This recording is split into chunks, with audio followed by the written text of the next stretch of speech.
Hey, on Steam Culture, we're going to learn about porridge. Stay tuned.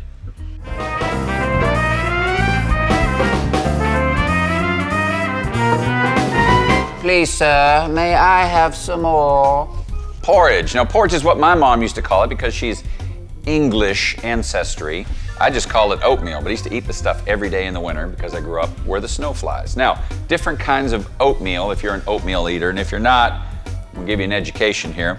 Well, look, we got the quick 1-minute oats. We have the old-fashioned oats, which take longer to cook. We have steel-cut oats, lots of oats going on. Well, let me tell you something you need to know about oats. They have steam in their lineage in order to get to the old-fashioned rolled oats part. But let me back up and tell you first how an oat is processed.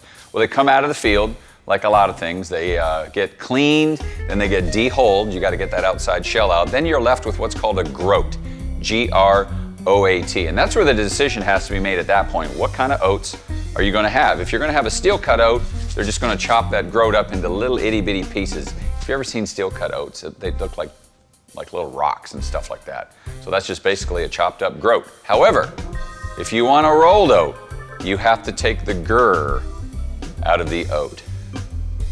Trust me on this. So when you need to do that, you have to understand this about oats.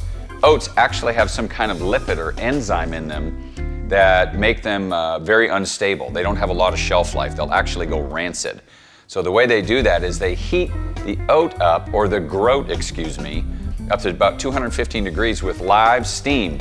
And that actually stabilizes the oat so that they can now put it on a shelf. So again, I guess you could say they took the gur out of the oat. And then you have what's called a whole rolled oat, steamed and stabilized for the shelf for you. So listen, go make yourself some porridge. Go make yourself some oatmeal. Before you do that, stop by our website because we have content each and every week. We tell you things like, hey, oatmeal has to be steamed first or it wouldn't last on the shelf very long. Now you know that. You could also go by and watch The Bowling Point and you could learn something very technical about what we do. Thanks for joining me. I will see you next week.